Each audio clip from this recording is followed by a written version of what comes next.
Thank you for coming out to Baruch College on this rainy December evening. I really appreciate your fortitude in getting here through the drenching rain that we've been dealing with all day. This is the last Marx Global Insights event of the semester. It is entitled Colombia's Peace Process at the Crossroads.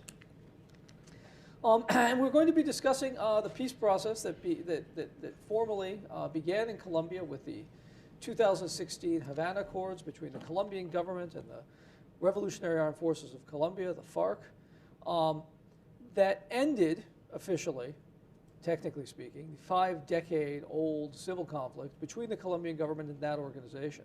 The conflict between the FARC and the Colombian government is part of a broader conflict that has involved other guerrilla groups such as the National Liberation Army, the ELN, paramilitaries, criminal organizations that have killed approximately 260,000 Colombians during this time and caused 7 million to flee their homes.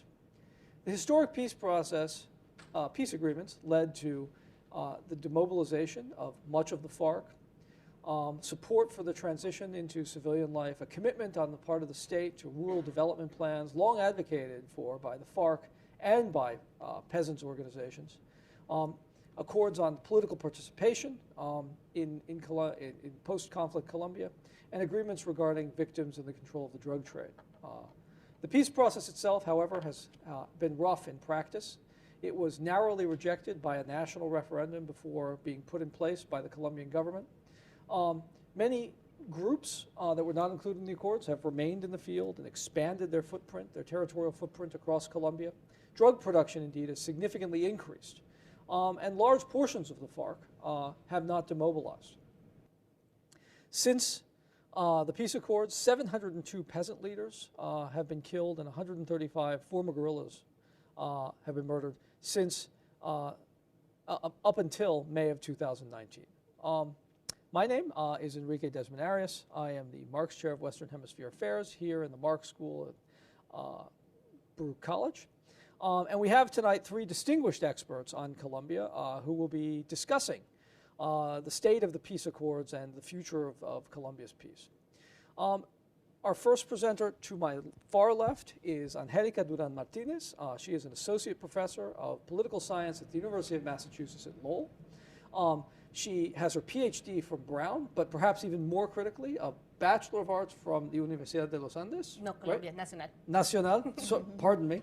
The Universidad Nacional in Colombia. In 2018, she published a book entitled The Politics of Drug Violence, Criminals, Cops, and Politicians in Colombia and Mexico with Oxford University Press.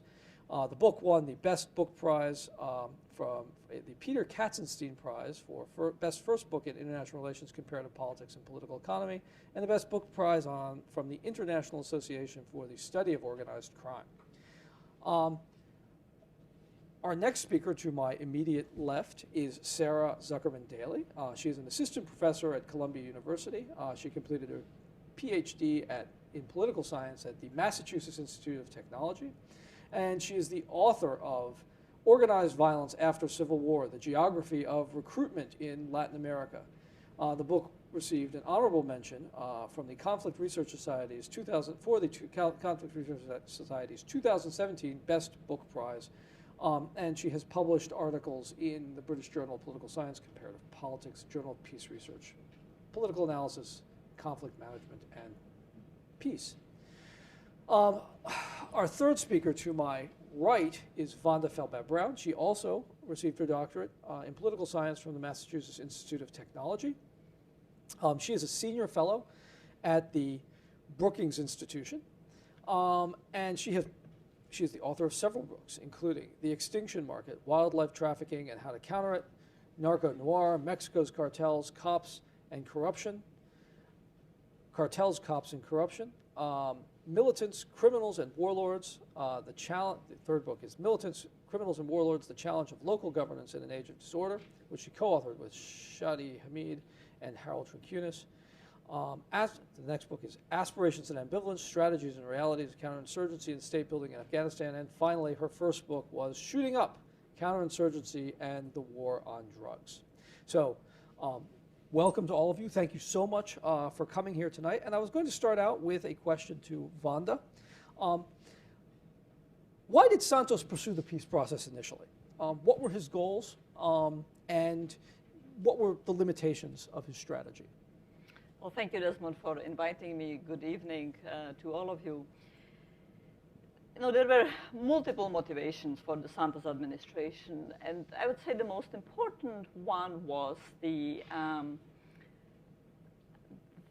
change in Colombian society and how it was perceiving the conflict. So the early phase of the 2000 decades was one of the previous president, Alvaro Uribe, gaining a lot of support by significantly strengthening the security military capacity of the Colombian forces and really pushing back against the FARC and what many people came to perceive as the disastrous peace process in the 1990s that did not produce any kind of peace and resulted in the FARC significantly strengthening territorial presence, including through using the territory that was the demobilized zone where the FARC was located.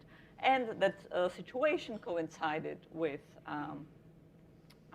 the expansion of the paramilitary forces who later came to be known as AUC. So after that phase of significant conflict expansion and bitter disappointment, you have Uribe and the military pushback and a very strong decade of significant military reversals, significant changes on the battlefield with the security forces also through the US Plan Colombia becoming much stronger. So in the 1990s, Colombian security forces were extraordinarily badly designed, very weak, often really contracted out the war to the brutal paramilitaries. And through Plan Colombia, they become much more competent, much more strengthened, and the battlefield changes. But by 2007, 2008, the battlefield pretty much stalls. And it stalls at a much lower level of conflict that was there a decade before, but the notion that the FARC could simply be defeated became elusive. Now, coinciding with that stalemate on the battlefield is also a real struggle of the Colombian government with their counterinsurgency policy, not simply the two sides of it, not simply the hold, the clear, but particularly the hold and the build.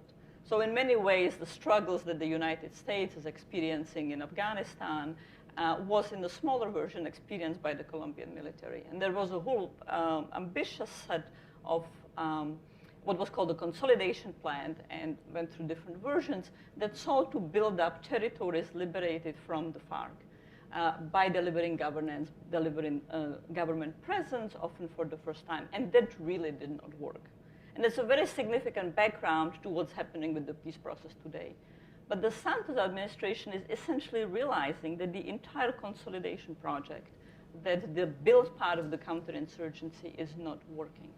And so they're thinking, what can we do differently? And that becomes the critical impetus for starting the negotiations with the FARC really in 2012, and there is already precursors to it in 2010, 2011, while Uribe is still in power. Several people around Santos are starting to move in that way. And so this is the setting, changed battlefield with much stronger military, but nonetheless a stalemate and real struggle of the build governance project that pushes for, let's do something different, let's negotiate again. Yeah, I wanted to ask Angelica now, what are the conditions on the ground in Colombia today, and what effect has Duque's election? So there was a shift in presidential administration from Santos, who was the president at the time of the Accords, to Luis Fernando Duque, who is now the president, who was elected in 2017, if I recall correctly. What effect Duque's election has had on the peace process? Well, it depends on who you ask, right? But I will say, so I think you can interpret what's happening in Colombia today in two different ways. If people have been following the news, they know that Colombia, like many other Latin American countries, over the past 2-3 weeks has been facing a wave of protest and mobilization on the ground. And I will say a lot of that protest is related to the discontent about how Duque has been implemented the peace agreement, but that's not the only thing that people have been mobilizing. So I will say there is in some ways, you can interpret what's happening in Colombia now as a reflection of both the good and the bad things that have happened with the peace process. The good, because I think in many ways people are mobilizing in opposition to Duque's kind of slow implementation of the peace agreement, but also about other things that have been problems for Colombia for decades and that people were not mobilizing against before, like the fear of a regressive tax reform or the fear of a reform that will further weaken labor conditions in Colombia. So those are things that are not really new in Colombia. And in fact, many governments before have implemented policies that are pretty much kind of weaken the labor conditions and regressive tax policies. And people have mobilized against them, but not as strongly as today. And I think that's partially a reflection of the fact that after the demobilization of the FARC, there's been an opening of a political space in which there's more space for presenting and mobilizing in favor of socially progressive ideas without the fear of being stigmatized as leftists and FARC.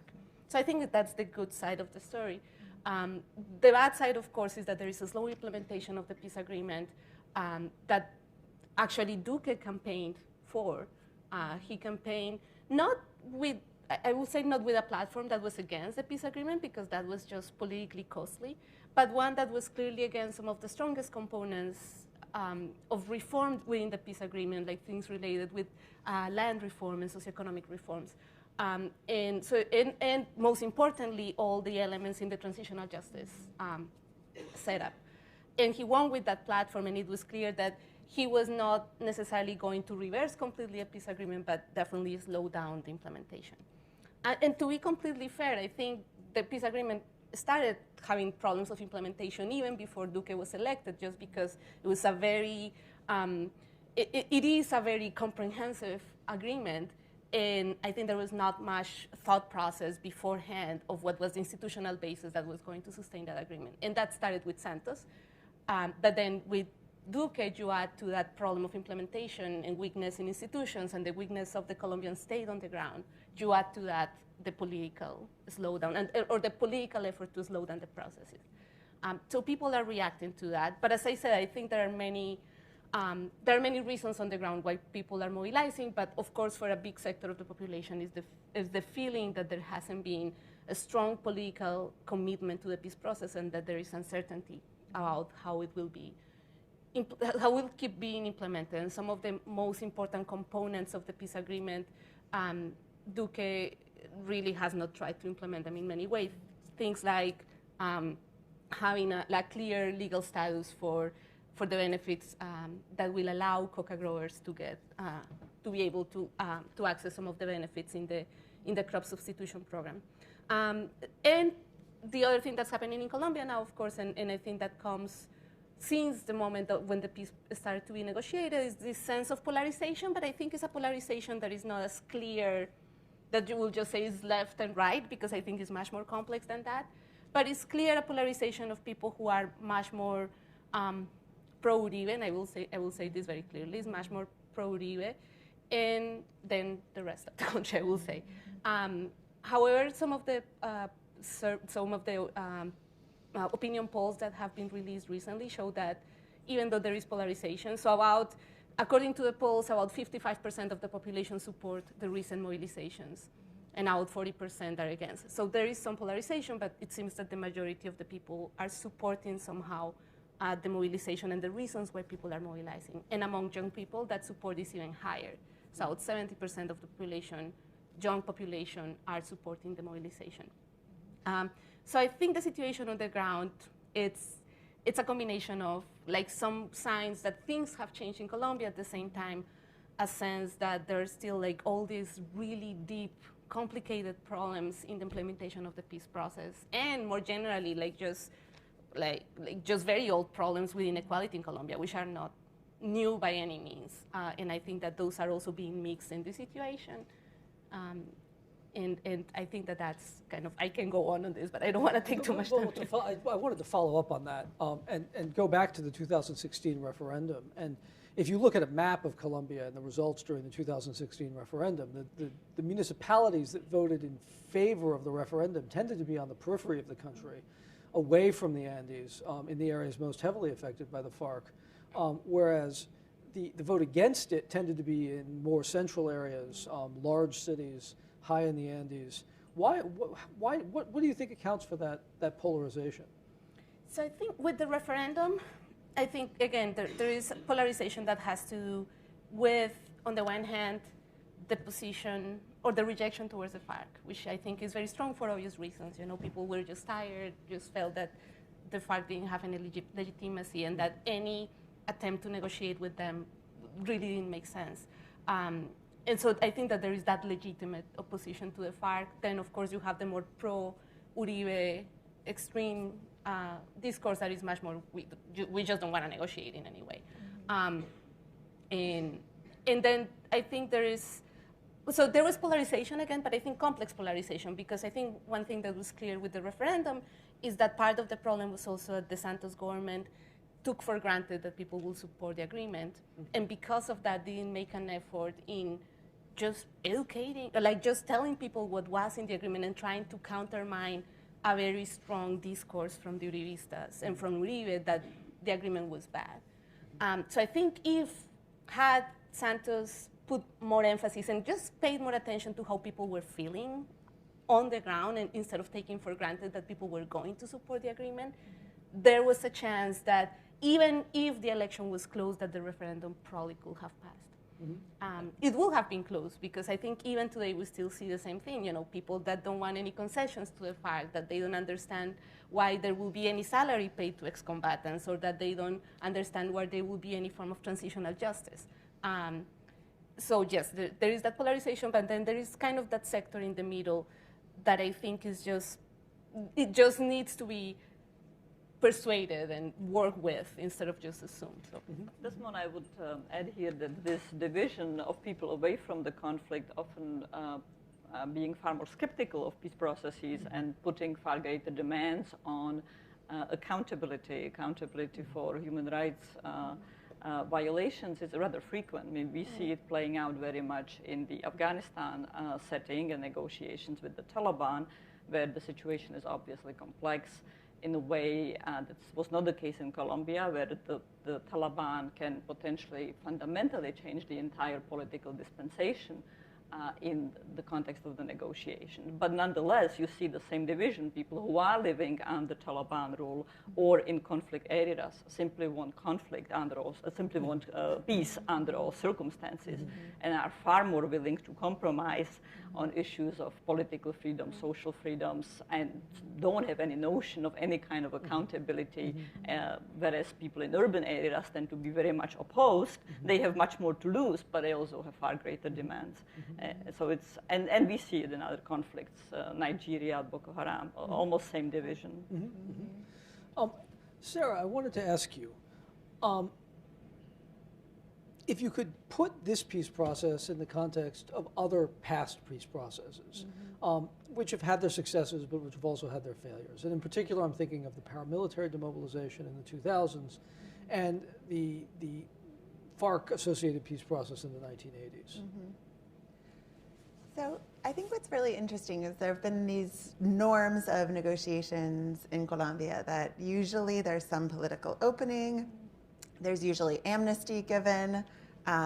Usually these are partial peace agreements where the government negotiates with one group while continuing to put military pressure and actively fighting other groups.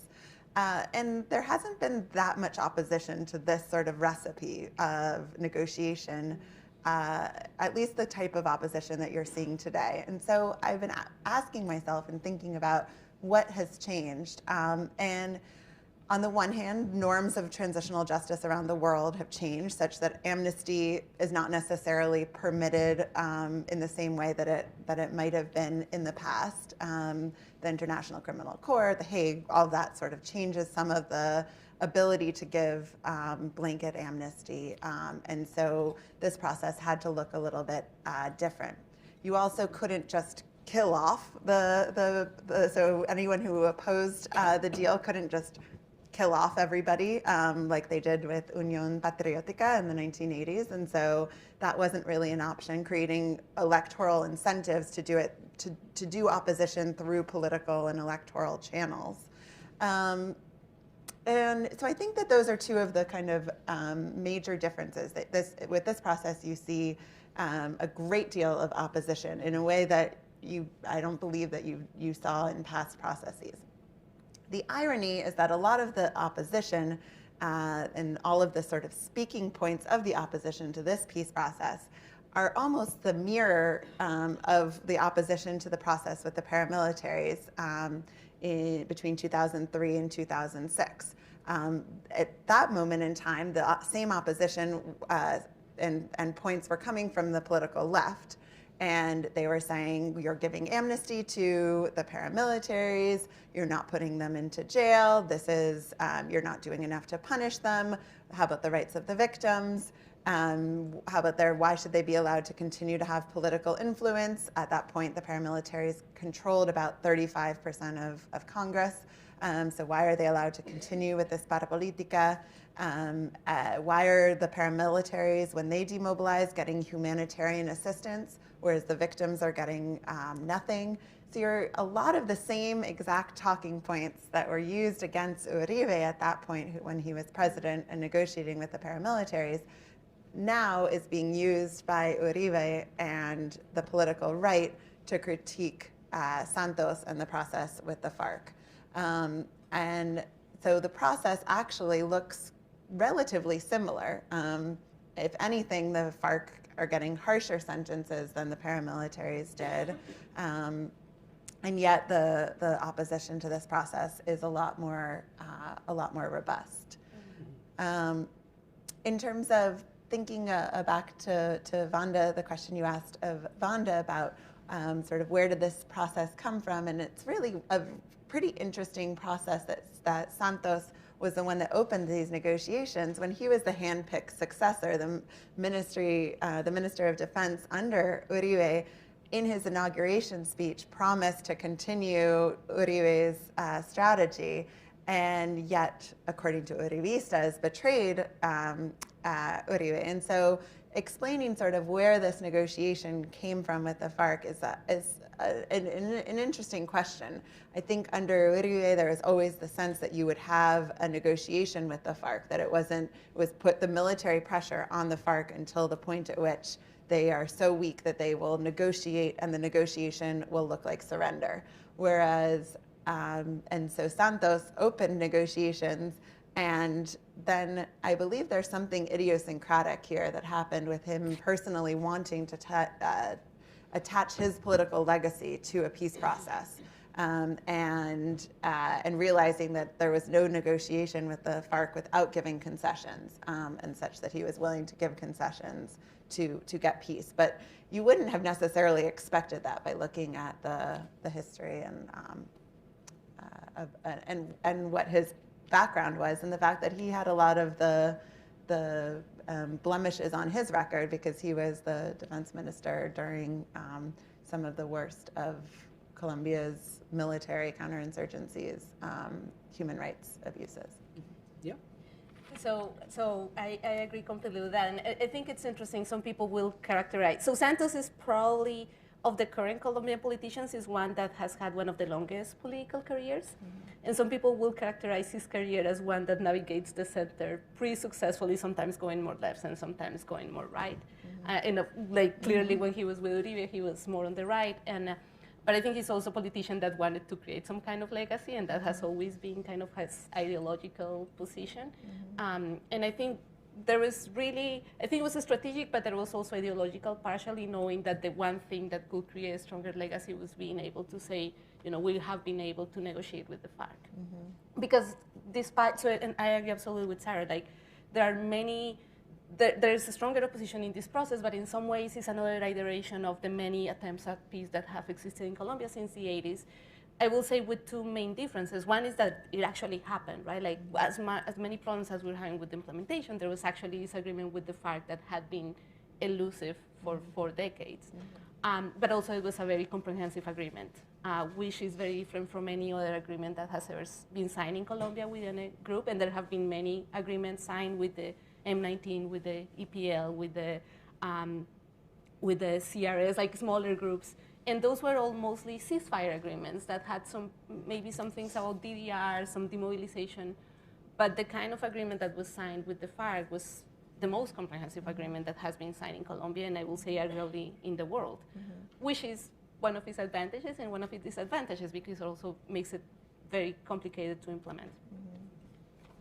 So, speaking of the accord itself, two of the major planks of the accord were comprehensive rural reform and an effort to control the drug trade in Colombia. And I wanted to, and they're very closely interlinked planks, but I wanted to ask Vanda how rural reform is advancing and what implications the peace process is having, what effects the peace process is having on the drug trade in Colombia. Well, the essence of Colombia's problem, arguably, is the vast disparity between the periphery and the center that goes back decades and centuries, really. And the periphery not being just small outlying border areas, but because of the geography of the country, very large parts of the country. So Colombia is a very bifurcated country where you have key urban centers and close spaces around the urban centers that have been economically thriving, even if socially divided. But nonetheless, then you have very large spaces that are very underdeveloped in very many ways, have been historically underdeveloped.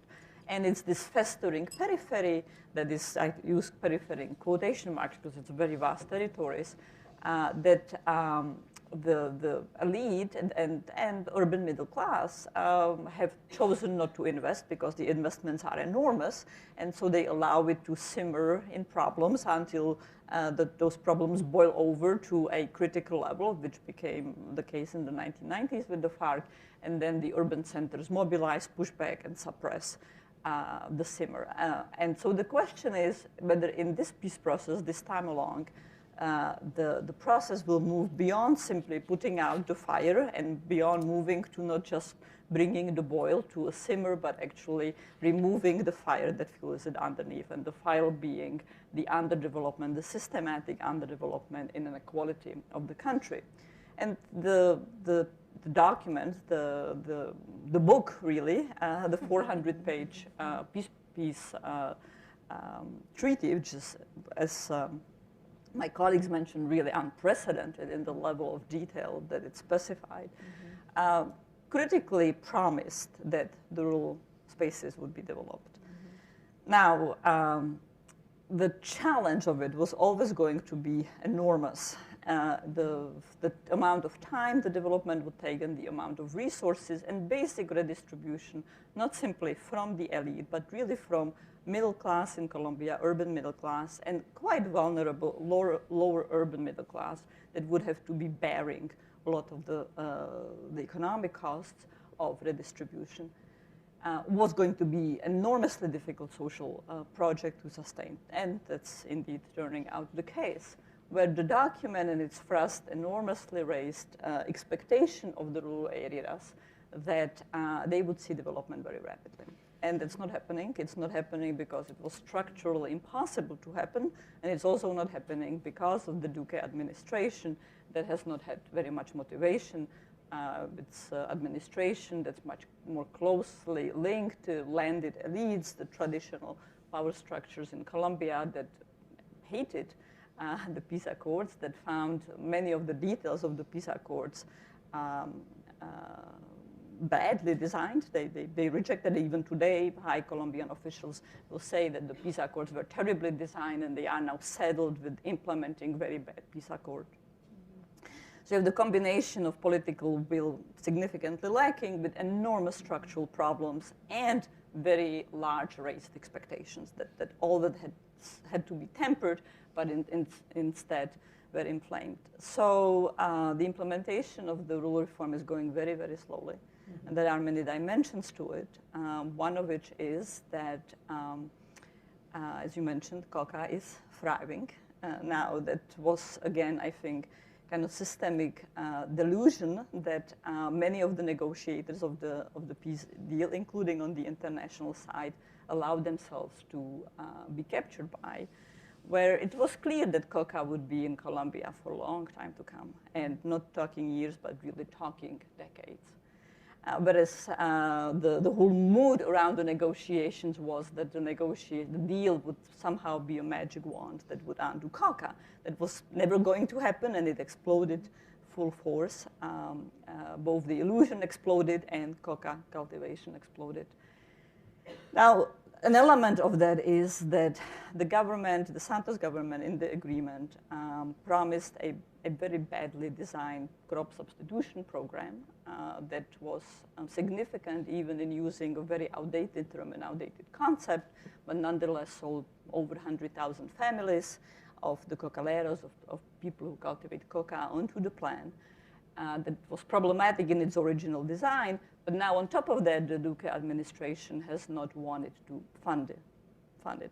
And the program has replicated the same bias, the same problems, the same structural misdesign that every single iteration of Colombia's alternative livelihoods, crop substitution, alternative development has gone back since the 1980s, where the farmers are asked to eradicate all of their coca a priori, and then as a condition, and then given some amount of time that varies, 6 months, 8 months. In the current version, it's 2 years of direct financial support that's really quite small, and promise that all kinds of other structural development, infrastructure, microcredit titling, value-added chains, businesses would arrive. That has never happened. Meanwhile, they forego all of their income, and within the 2-year span, they are bitterly disappointed and feel betrayed, and now have gone through an version of exactly the same design that has never worked well. And so, many of the families that have eradicated, that sign up still in the Santos administration, are now coming close to ending their 2 years of money, and meanwhile, they have seen essentially no development. The Duque administration has suspended some of the payments and has been very halting with the payments. So there is a lot of anger building up, and a lot of the families feel essentially betrayed, that officials persuaded them to eradicate their coca, and they have not delivered any of the promises of legal livelihoods. Now, I'll end by mentioning the international context, which is, of course, the US, and particularly the Trump administration, that has put a lot of pressure on the Duque administration to significantly suppress coca. In many ways, the Trump administration is very much a throwback to kind of the doctrinaire version of US drug policies of the late 80s, early 1990s, with some of the biggest problems of the drug orthodoxy. And the Duque administration has been under pressure from Trump, and so has resurrected rather aggressive forced eradication to bring coca down. And that's generating all kinds of social disquiet, strengthening some of the political capital that FARC used to have, and creating frictions and making people far less willing to accept state presence. So as I recall it, the Trump administration asked the Duque government to agree to cutting coca production in half in a year. Right. Well, so that it was a negotiated process. The Duque administration was also putting out very significant numbers. So it was not simply the number that came out of Washington or that came out of the White House. It was multiple set of processes. You can cut the number. The question is how long can you sustain it, and at what cost, and at how rapidly it will come back. So, and they have not achieved that, but they are putting forth very significant increases in eradication, which is no doubt the case, because, as you know well, the Santos administration suspended forced eradication and suspended aerial spraying for several years. So they're showing big numbers this year. They did not get this certified. Trump, 2 years ago, threatened, a year ago, threatened that Colombia would get this certified. Whether that threat was ever credible or not was a question, but you had delegations of officials from Colombia coming to Washington, very concerned. Even in July, at the time, the foreign minister was here, and they were really concerned that they could get this certified, but they delivered enough numbers of eradication to avoid it. Mm-hmm. Okay. And Sarah, I wanted to ask you, what effect have the dissidences of the FARC? So many FARC units have refused to demobilize, including the First Front in southern Colombia and other smaller units. What effect has that had on the peace process? Yeah, so I think this kind of goes back to the larger question of what effect Duque has had on the implementation. And Duque was elected on the back of the plebiscite. The plebiscite campaign was essentially an Uribista campaign against it, on which he structured his electoral campaign. And so in terms of what effect he's had, his election and his presidency, he's given voice to those who objected the process. And to please his support base and his constituents, he has an incentive not to implement the peace process. So what is the result of this? And this will get back to the recidivism and remilitarization question, and dissidence question. So first of all, one of the major opposition was about the HEP, the transitional justice system, and going to sort of war against the HEP, and going to war even against the national narrative about what this conflict is.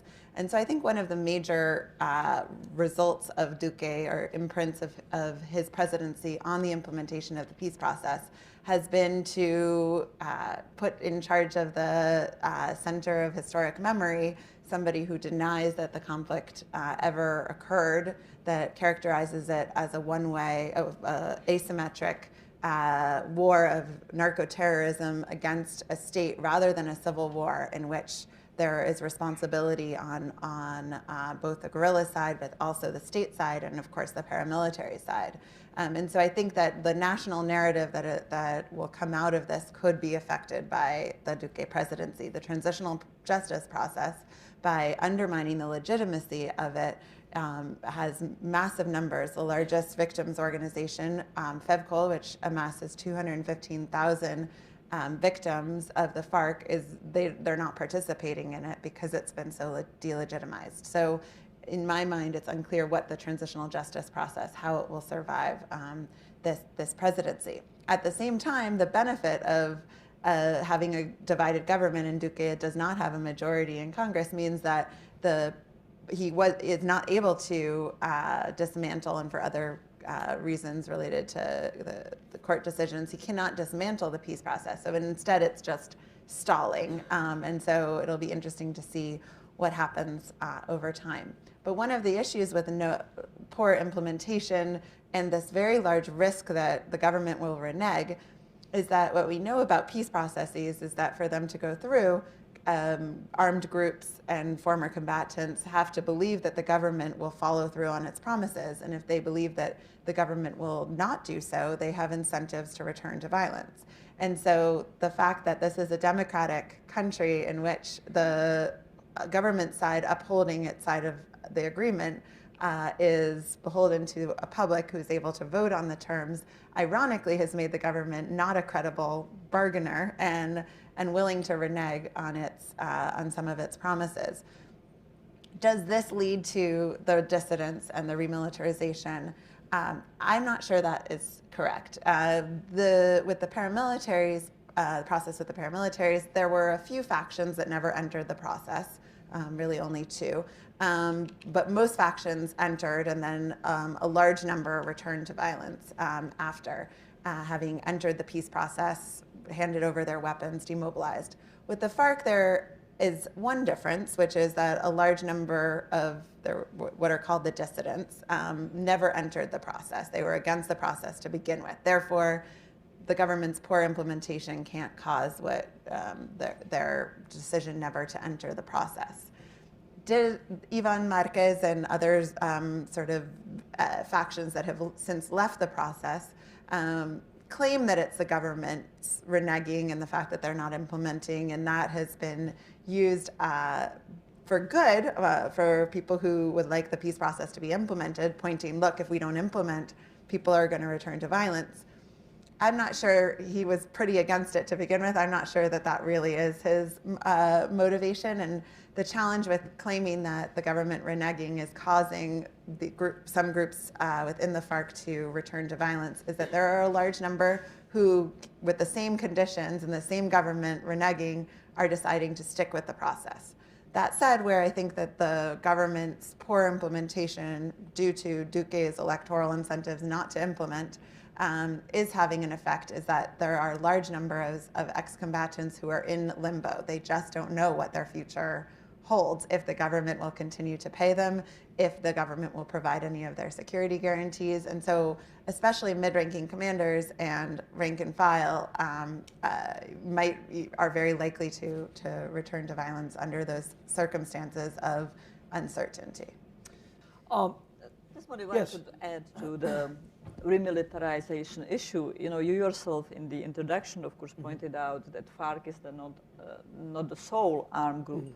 And so even before we saw the Santrich and Marquez factions returning rather dramatically to the battlefield and calling for others to return in August, and before we saw other of the dissidents returning back to the fight in various forms, the conflict quite significantly intensified in some areas. And so ironically, the immediate post-peace process was one where in some parts conflict went down significantly and others intensified as the FARC vacated areas and the bandas criminales, the criminal groups, and other political actors, armed political actors, not the least of which the ELN, but also even major Mexican drug cartels became involved in a very complex fight over control of multiple set of resources, timber, gold, and obviously drugs. And so that again is a structural condition that has been systematic in Colombia, that since really the 1980s and arguably even prior, the various peace processes often focus on a group. But the other structural, both the structural sources of conflict persist and other armed actors operate in the space and manage to pull down the promise, the peace dividend managed to weaken it significantly, and oftentimes you end up with the next very violent cycle of the conflict. Right, and that's why I don't think that the reneging sort of hypothesis is what is driving the remilitarization, because instead what you're having is the FARC concentrated in certain very specific veredas where they set up camps and they left large territories that they had governed and controlled territorially in a power vacuum, which just had all other groups sort of flock to the region and create all sorts of violence to try to control what are very lucrative resources in those areas. And the state wasn't able to occupy and state build sufficiently for all the reasons that Vanda has said, in an effort to control those areas, so they didn't become these places of infighting between the different groups. So I think that was sort of ambivalent about occupying those spaces. Right. And I just wanted to add to that I think that there are different interpretations of the FARC dissidences right now in Colombia, and some people will argue that there is a risk that they can become more centralized, or that there is kind of the same thing. I really think that's not the case, and it's very territorial. So it's clear that some of the factions that reneged the agreement in the first place, some of them were more political and some of them were more criminal. And I don't think there is a way to really, it may happen, and if there is more political uncertainty, that can create different incentives for maybe the political component to become stronger. But I think right now, depending on the calculations, there may be somewhere between 20 and 28 dissidences across the country. But there is no clear leadership on them, even after Marquez left the process officially. So these are very different factions, and they all have different configurations of power depending where they are. And the calculations, again, these are preliminary. People say there may be over 2,500 combatants in this. But I think most of the evidence seems to suggest that most of these are new recruits. But as in Sarah's work is shown, like these middle-ranking commanders can make a big difference. And the more uncertain the demobilization process becomes, the more that low-level people can go back. I don't think necessarily it's going to happen with the people who are already demobilized, but there is no shortage of people who don't have other options who can end up going to these groups in Colombia. So I wanted to actually put you on the spot a little bit, Angelica, because your book makes this argument about how when you have when you have multiple different organizations operating in the same space, especially organizations who are outsourcing the violence or who may not have the most disciplined cadres, that tends to result in explosions of violence. If you take that analysis, right, which you built for urban Colombia and urban Mexico, and then apply it in rural areas, that sort of paints a very bad prognosis of Colombia with remobilizations, new cadres, the ELN and the EPL expanding their turf, making what appear to be at times unstable alliances with Mexican drug cartels, ex-paramilitary groups. I'd like you to talk a little bit about sort of the relevance of your analysis of cities to the So I think, of course, I mean, we're talking of rural and urban areas. There are big differences, but I do think that some basic elements kind of remain relevant. And I think it's not a surprise for people to think that if you have multiple groups fighting and present in a territory, you may have more fighting. You may have also alliances too, and there is interesting work by Annette Idler and interesting work that shows that even in places where you have a lot of groups, you can have alliances between those groups. And I think that that's where you see in a lot of places, especially in the border areas with Venezuela, with Ecuador, with Brazil right now. But even if there are alliances, those alliances are unstable. So yes, I do think that the fact that there are so many groups and they are so fragmented, that creates a lot of security concerns. And if you look at the areas of Colombia that have more problems with security right now, are areas where multiple groups are operating, and that's the Catatumbo in the northeastern part of the country, and that's the Pacific coast. So regions where you have the FARC dissidences, but you also have the ELN, you have whatever version of criminal gangs and the whatever version of the EPL, their factions. So it's in those places where we have most of the insecurity concentrated right now.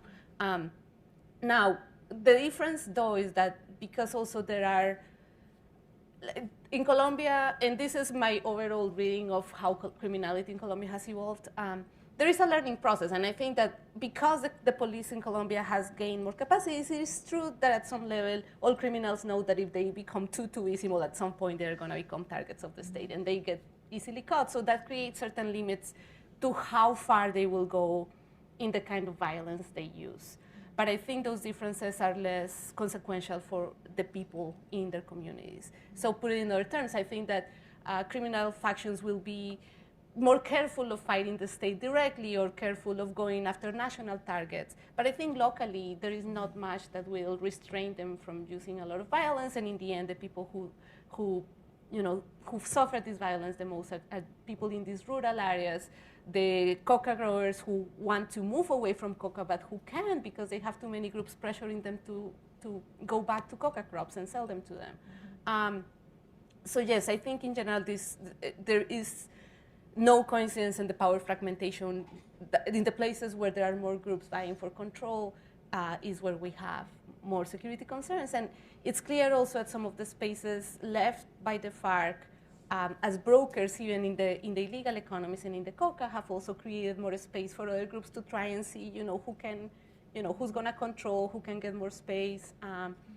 It's clear, and I was in Medellin over the summer, and everywhere in the country, of course, there is more of a talk of Mexican organizations coming in. I also think that this talk of Mexican organizations always tends to be a little taken out of proportion and exaggerated, but it's happening and it's there. And I think that has to do with there is uncertainty about who's going to control, and the Mexican organizations are mostly interested in making sure that they get their products, so they are coming to make sure that the agreements are done. And in some cases, that's evolving into more control. I don't think that there is more presence, but I'm always a little bit more skeptical and taking at face value all the talk about like Mexican organizations are controlling like territory in Colombia. But there is definitely also an increasing presence of them in the territory, and that's another group added to this cacophony of groups in the territory. So Sarah, I wanted to ask you now, what effects are the killing of peasant leaders and the guerrillas and demobilized guerrillas having on the peace process? Well, I do think that in terms of thinking about what's happening right now with the protests, which it's impossible to. I was supposed to be in Medellin last week, and I wasn't able to do some of the work that I was doing because of the mass protests. And the part that is related to the peace process is coming out of that, with the indigenous from Cauca coming up to the cities to participate in the protests, the sort of outrage at the levels of violence against social leaders that echoes what happened in the 1980s, and I think that there is anger and indignation about these killings. The killings of demobilized guerrillas, while over 100 now, with the paramilitary process, it was in the thousands. So it's fairly normal for former combatants, tragically, to be targeted. I think there's less attention given to the cases because it's often assumed that there was a reason that that they were involved in illicit activity or had some connections that made them targets of the violence. And I think that that's not always fair, and that some of these are genuine victims and need to be investigated fully. The interesting thing about these protests, though, that I've been watching really carefully is that it's quite surprising. What they're asking for has very little to do with the peace process.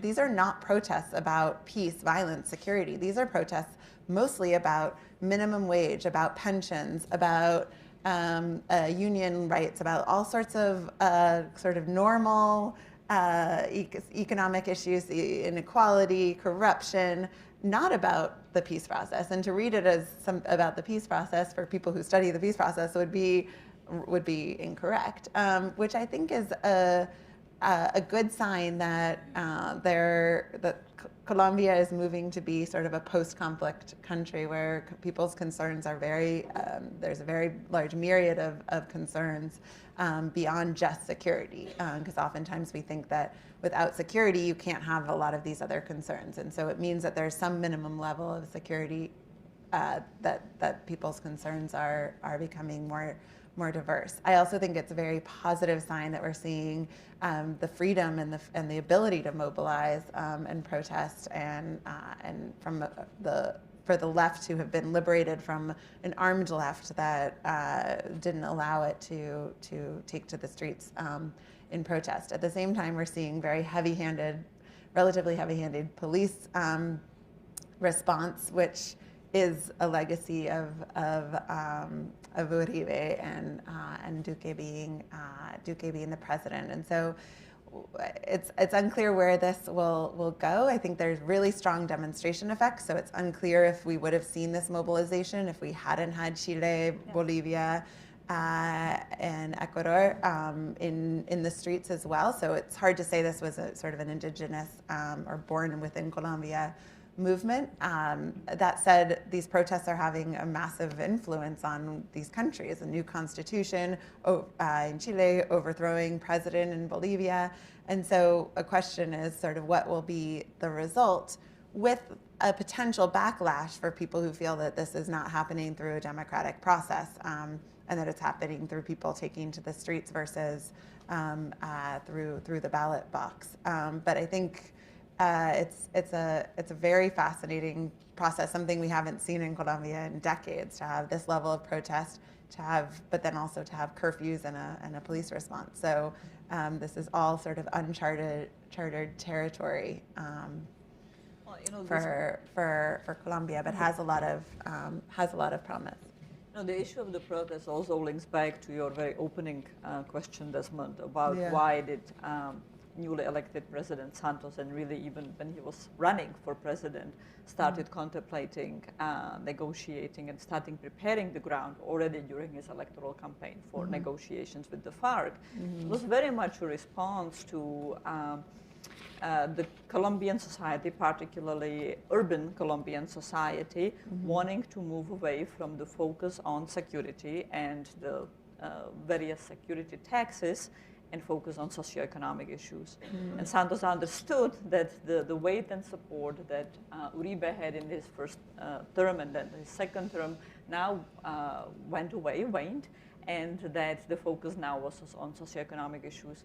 But in order to deliver on socioeconomic issues, Santos had to move to a situation where we would not have that same level of expenditures and same level of insecurity. So the peace process was also a way to focus on bread and butter issues as opposed to guns. That would be the urban vote. And then, of course, it became very much entangled with his legacy, the Nobel Peace Prize, and other sets of issues.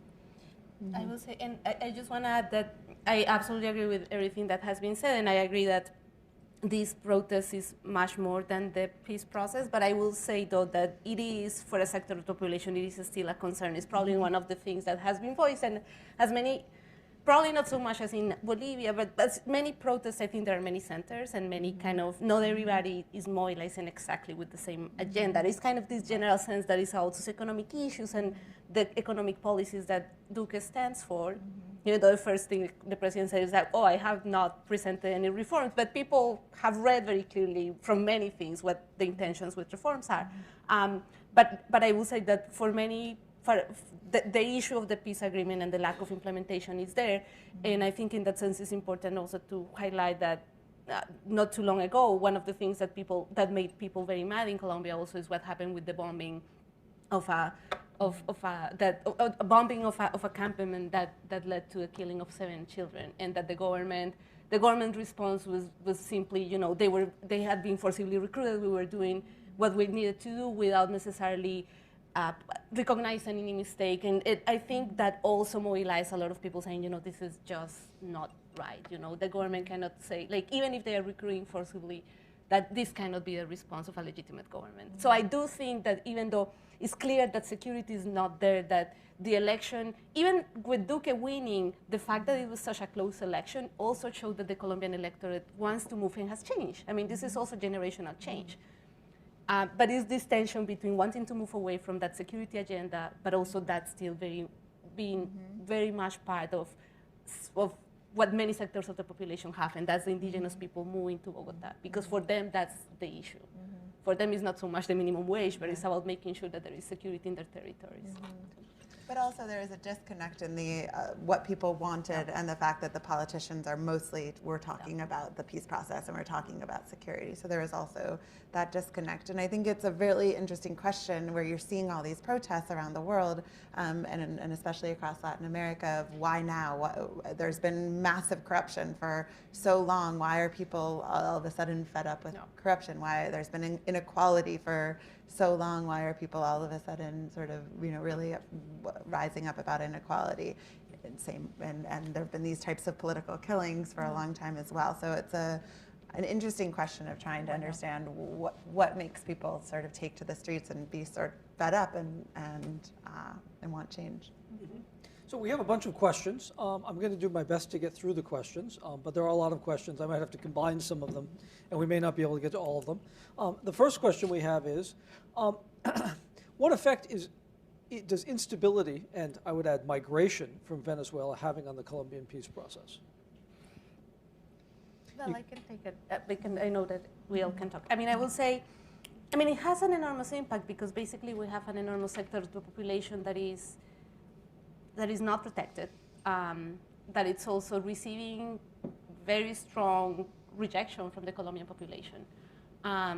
And what this means is also that there is vulnerable population that can be easily recruited for illegal activities, for example, in the border areas. So I think, but there is also, and I will say this very strongly, there is also, being a Colombian, every time that I go to Colombia and I have a conversation about Venezuela, it makes my skin cringe because suddenly everything has become the problem with the Venezuelan migrants. So crime is a result of having Venezuelan migrants. Like the insecurity in the border is having Venezuelan migrants, which I think is very disingenuous of us Colombians, knowing that we have the long problems that we have, pretend that everything is a result of having Venezuelans in the country. So they kind of personally put a very strong position against saying the problems we're having come from having Venezuelan migrants. But of course, we have a very vulnerable population. We have an enormous amount of, like a very massive population that is coming to the country, that is stranded in many ways. Some of them are staying in the borders. And this just makes for a very complicated cocktail. And especially because the areas that I mentioned before, that are some of the most vulnerable now in security terms are also areas where there are large concentrations of Venezuelan migrants. So it kind of adds to a very complicated situation. But yes, I will say it's very important to kind of react against that narrative of, all the problems suddenly are the result of Venezuela having problems and having Venezuelan migrants, which is, that's a very strong narrative among certain people and certain politicians in Colombia. And there's a collapsing of a lot of security threats and collapsing a very specific, completely exogenous shock of Venezuela imploding and sending many migrants with the peace process and the fact that the Venezuelan government was supporting the FARC and is left. And so somehow there's this sort of cognitive relationship being created and beneficial to the political right that the migrant crisis and the peace process are tied when they're not actually linked. And if anything, people who are fleeing Venezuela tend to be not leftists, otherwise they wouldn't be fleeing for political reasons, and not going to turn Colombia into Venezuela. So we have another set of questions on U.S. policy towards Venezuela. So U.S. policy towards Colombia. How is U.S. policy toward Colombia affecting the peace process? And what can the U.S. do to help Colombia in the peace process? Well, in the Trump administration, the strongest focus really has been on the drug issue. And particularly as fentanyl, which is a synthetic opioid, is increasingly mixed into not just opioids like heroin, but also into cocaine and methamphetamines.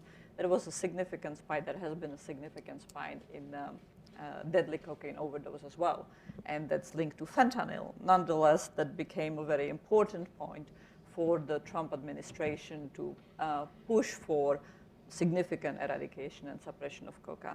That said, even the Obama administration toward its end was really running out of patience and wanted to see suppression of coca. So it was not simply linked to Trump, although the way President Trump went about demanding it was dramatic and significant, and threatening the certification was a very significant thing. Colombia is fortunate in the sense that it enjoys very strong bilateral support, bipartisan support rather, in the US Congress. There is a lot of support for Colombia, a lot of engagement for Colombia. But that said, while the Obama administration was very intimately involved with the peace process and played a very quiet but very important and significant role in the Havana peace process, really was a key quiet enabler. The Trump administration has not been very much interested in the issue. It has not been interested in implementation. It has been deaf and oblivious to the way that eradication undermines and the peace process and is counterproductive to the peace process. Has not been interested in the details of implementation of a variety of the peace-building processes, economic development processes, rule of reforms, and really its focus in Latin America has almost solely been on Venezuela. And in fact, from the very early days of the Trump administration, it has sought to bring the Maduro regime down, and it has at various points pulled various Latin American countries into Colombia into attempting to bring the Maduro regime down, and failed at it and has no plan and doesn't know what to do while Maduro is surviving and destroying the population of the country. But I want to highlight one important point about US policy that is not linked to who is in government, but has to do with US laws. And specifically material support for organizations that are designated as terrorist groups. So the FARC, before the peace process, was designated as a terrorist group, and there is really no way to come off the designation. So even after the peace process, the FARC is still designated as a terrorist group, even though entity with that same name, FARC, is now a political party. But any kind of material support is violations of U.S. laws. And so U.S. policy right now, at the moment that any entity is designated as a terrorist group, cannot provide any kind of material assistance, financial material assistance that would in any way trickle down to that group. So right now, U.S. government officials cannot buy the FARC a cup of coffee, even if the FARC is a political entity. Now, I'm being facetious in the cup of coffee, although it is true at that level, it would still be significant violation of U.S. law with vast set of punitive implications. But far more importantly, the U.S. cannot provide any kind of DDR assistance to FARC. It cannot participate or financially support any kind of projects in which FARC would be one of the participants along with other members. So while the material support laws that have been embraced at the global level, really exported by the United States and inculcated at the UN level, make perhaps sense in deterring material support, they become enormously problematic in the peace phase, in the post-negotiations phase, and are very problematic in the Colombian context. What is the state of negotiations with the ELN? And are the ELN, and what effects will that have on the peace process? So I would say just there is none. It's completely, there was a possibility when the government started. That's clearly something that is not in the political spectrum right now. And again, that has to do with Duque not, from the very beginning, taking some steps that really basically created obstacles and the impossibility of advancing in the negotiation with the ELN, and at the same time you have this process of expansion of the ELN, which I don't think anybody has quite understood quite well. Why they took this opportunity as the FARC had left the space and started expanding. So I think the easy answer, and probably of course is the strongest one, is that they saw the opportunity to basically seize these illegal economies that in the spaces that the FARC was leaving to expand themselves again. I think might be a little bit more complicated than that, but that's a big factor. But what makes it very complicated with the ELN is that the ELN resisted for decades, for its history, engaging with those economies. Mm-hmm. So I think the fact that they did right now is precisely because it also gave them that opportunity to expand themselves politically, but as they get more engaged in illegal economies, that political agenda that seemed to be stronger in the ELN also starts to become a little bit more blurry. It doesn't disappear as it didn't disappear with the FARC, but becomes more complicated.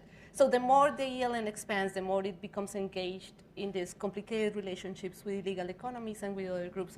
It also complicates the negotiation process itself. So personally, I don't think there will be more advances in this government. I don't think that's which is a shame, because I think some progress had been made. And when the Santos government was leaving, I think there was an advance with the teams that were trying to negotiate with the ELN. But as happens in any peace process, I think, of course, the ELN also made this, conducted attacks and everything. That, of course, is a way of showing power, but of course, it delegitimizes and puts the government also in a difficult position. And then, of course, we have a government that didn't want to negotiate. So I think that political space is closed for now. And I think it's different than with the FARC, where the FARC, even though it has displayed a lack of cohesion since the peace process, was cohesive at the negotiating table and was centralized and with commanders who were able to speak on behalf of the organization, whereas the ELN has not exhibited that level of cohesion. And it's still unclear, the major attacks in Bogota, during who is orchestrating the attacks, who was serious about negotiating peace. Was it a display of strength in order to move the concessions and gain greater concessions, or was it a spoiling of the peace process because there were fronts that were not interested in the negotiations, given the opportunities provided by the FARC demobilization? So I think it's more complicated, but I think that Angelica is exactly correct that we're unlikely to see the process come to a close. I do think that Duque might continue to negotiate, but he'll get very little credit for that. Can you talk about illegal gold mining and the effect that illegal gold mining is having on the conflict in Colombia? Well, I would say that it's just one of the resources that is both providing physical strength to armed groups, but also is one of the stimuli for conflict in the country. But I think it's more interesting and significant is that Colombian government officials, Colombian elite, for a very long time had this narrative that it is the presence of illicit resources, particularly coca, that was the driver of conflict. So if you undo coca, you will have conflict end. And it is still today very much part of thinking in the Duque administration, but has its antecedents way before that, and is quite consistent across Colombian administration. It was certainly true about key designers of President Santos's policies, key designers of President Uribe's policies. And I think that the gold is significant in the sense that it, in some important way, discredits that argument. It's a legal commodity, and you could turn it into an illegal fueling of warfare. You can perhaps operate on the fantasy that you can undo coca in Colombia. You cannot quite operate on the fantasy that you can remove the timber, that you can remove the gold. And that should, it's about the capacity of actors with territorial control or territorial influence to mobilize essentially any commodity for both physical strength, for both material resources, but also political capital. Now, then we can talk about dimensions of how gold mining is specifically playing out with different groups, but I'm aware of the time and want to allow more questions. Can I add something quickly to that? Sure. I will just say that one thing that we have not, where I think we can have more research and really see what's happening is how this, so coca and gold, how specifically they were interacting, because so many things, we mentioned at the very beginning, the increase in coca crops that occurred starting around 2014. And of course, the first reaction for people, this is just the result of a stop in fumigation, but the more information we have is clear that there was a bunch of causes behind that increase. And one of those is that there was a decline in coca, in the price of gold, and an increase in the price of coca. So that those two created also a different supply and demand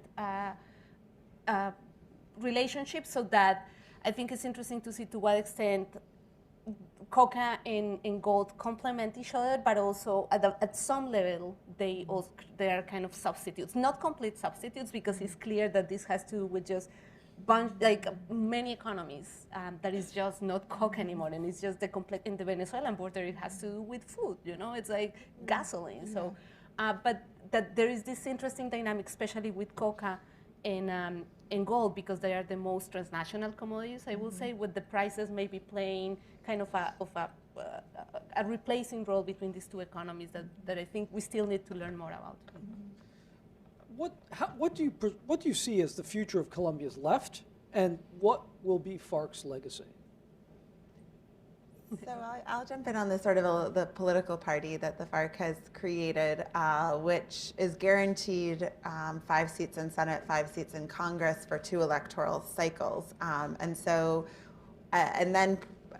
but had to decided to contest the elections and put forth a full list of candidates, and did horribly in the congressional elections.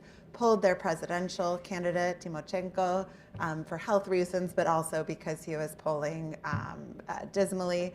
So the FARC got less than 1% of the congressional vote share. And this is after public opinion polls showed sort of between 7% in non-conflict areas, even up to 15% of voters in conflict areas saying that they would be willing to vote for a FARC candidate. So, and then in the local elections, where people believed that given FARC's very strong and decades-long history in a lot of regions, people thought that they would at least be able to capture some of the local governments, the mayor and the governorships in their territories, and they performed very dismally in the local elections as well. And so I think that we have to explain why they performed so poorly. And I'll come back to that in a minute. But in terms of the where I do think that they are having an influence that we don't really see, because I think they're discounted because they perform so poorly electorally. But they have 10 people in Congress, and they're forming sort of coalitional blocks and having an influence on legislation. And so I think that they are having an influence on politics. But what has been more remarkable has been the incredible role of the left. The left had not made it to performed as well in a presidential election, winning major cities, including Bogota, performing well even in the Uribista sort of territory of Antioquia in the latest elections. And so what we're seeing is a lot of room being given to the left. People can explain this in a lot of different ways. Generational changes, urbanization, more progressive, which sort of tracks with the voting patterns of the last election. But at the same time, I do wonder the elite has been divided. The traditional elite, the traditional parties have been divided. And as the left surges, I wonder if there will be sort of a unifying of the sort of traditional parties in order to counter that leftist force. But also another explanation for the left is that it doesn't have this tainting of having an armed left anymore. In terms of the FARC's poor political performance, I think in large part, of course, they're lacking financing, they're a new party, et cetera. But they also did very little to change their image. They did change their name, but they kept like Fuerza y Revolucionaria in their name, which is not showing a lot of change. They have a red rose, which is red, the color of blood. They didn't do enough to change. I've interviewed all of the top FARC commanders in the party, and they didn't want to change their platform. They didn't want to change their essence, and they didn't do enough to apologize for their violence and take sort of a path of contrition. And so I think that is reflected, of course, also having the alternative of the modernized legal left. But so, can I add something? I'm adding something, sorry. But I think Sarah just said everything very well. But I will say that definitely, as Sarah said, as I mentioned too, the fact that there is no stigma for the left that has created more there is no FARC, and that kind of takes away the stigma of the armed force, has opened the space for people to vote and for politicians to be more open. But I also think that there is, I think what that has created is more space for the left in the center. Mm-hmm. I don't know if there is that much space for the left on the extremes, and I think that's also clear. That's also possible with the right. Mm-hmm. So support for Uribe apparently right now is at the lowest. Mm-hmm. So according to some polls, it's at 26%, mm-hmm. which is very low compared to what he used to have. And I think this also shows that that probably people in Colombia are more to trying to find that kind of a center that is also a little bit more progressive. And because the political landscape in Colombia is so fragmented, what that means is that there is sort of alliance making that needs to be done for people to win elections. Mm-hmm. And that's true for Uribe, that's true for Petro, that's true for anybody. So I think that because of that, I think it's unlikely that we'll have like this leftist clear force or party evolving. Even the Partido Verde, I don't think Partido Verde is left. It's kind of more progressive center. So I think that that's probably where the politics are going to move, with people trying to move away from the extremes, really. Mm-hmm. So just to close, what's your vision for the future of the peace process, and where do you see Colombia in 10 years? Easy question. Briefly, from each of you. Unfortunately, I think it will still be an enormously bifurcated country, parts of which will have experienced significant growth and progress, and large parts of which will not. And where there will be a lot of crush disappointment in many of the rural areas that believe they will have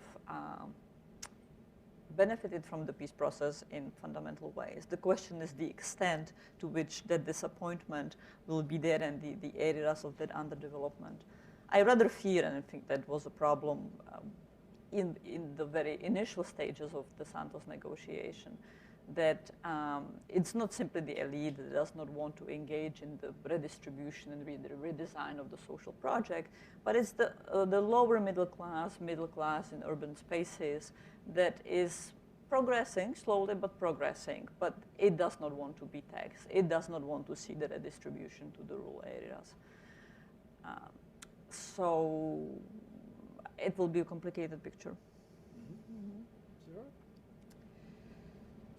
So I think that this peace process is here to stay and that we won't see, as Angelica was seeing, another rise of another FARC.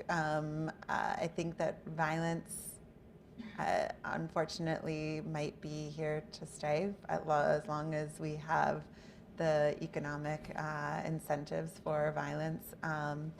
I am hopeful that there might be some changes to the maquinaria and the political machine, and the rejection of the political machine could clean up politics and clientelism, but that's a big hope. And I agree that that inequality between the periphery and and sort of the Cordillera is also unlikely to change dramatically, but the massive shifts in the population promise that urban areas will be where a majority of the already a majority of the population, but that will probably only continue, and thus hopefully the need for redistribution back to rural areas will be lessened.